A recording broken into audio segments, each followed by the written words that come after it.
Bigyan mo ako ng halik. Ano? Bibigyan kita ng halik? Uy, pagkaganon ako hindi pa nagkaka-boyfriend.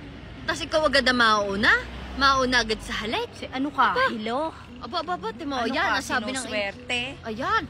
Doon mo yun ibibigay sa iyong magiging first boyfriend. Ang taray, ang swerte ng first boyfriend. Ganun yun. Ganyan pala yun? Dapat yung magiging boyfriend mo, yun na yung magiging asawa mo. Oo nga, maganda yung gayon. Ano? Maganda yung gayon. Maganda yung gayon, yun na yung first and last. Yes. Oh, diga Kaya kung- ikaw ay magiging maingat, magiging matalino, magiging mabusisi sa pagpili. Oo nga, tama.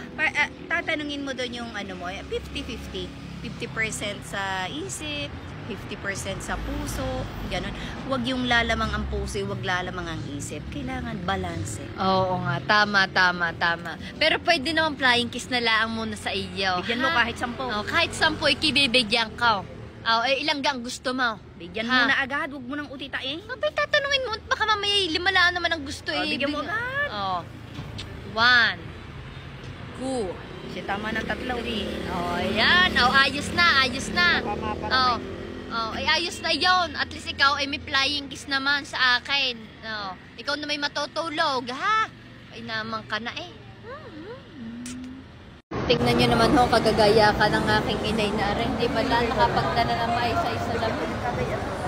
Hindi naman kayo nagdala ng damay. Yaan mo. Ibig sabihin, mas mainam na yung simple lang. Hindi na kailangan na kayo magpakagarbo. Hindi mo na kayo bumili ng damay. Hindi na, gagastos pa. Ako, rin na may maayos din. Ay naman na kayo inay. Kasi gayaan kayo na din sa ano ay dyan. Gateway. Oo. Oh, tayo ng Araneta. Ay bago gaya ng inyong suot. Ayos na yan, di ka mga anak. Sa Kung bagay. wala yung pakatutok ang braso ko din yan, kala may pamukbaw. Ay naman na rin inay. Kung alam ko lang na kayo talagang tutuloy at sasama.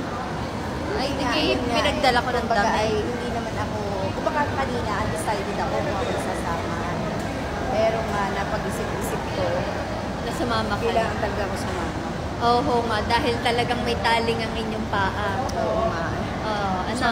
Yes, napahigpit ng aking padaling ito dahil pauli-uli na pauli-uli. Painom na ata namin. Pahigpit ng gamit hindi mo alam kung pupuntahan mo. Dapat pala tayo inaalpasan muna din ng isang linggo. Tapos galing ako yung nakabakya.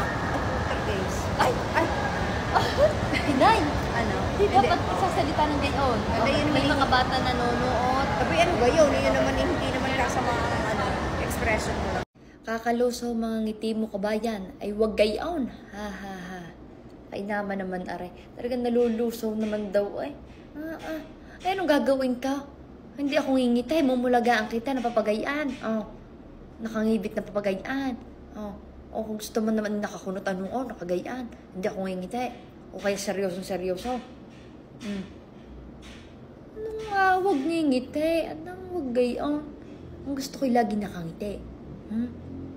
Malusaw ka na din yan, kung malulusaw. Bahala ka.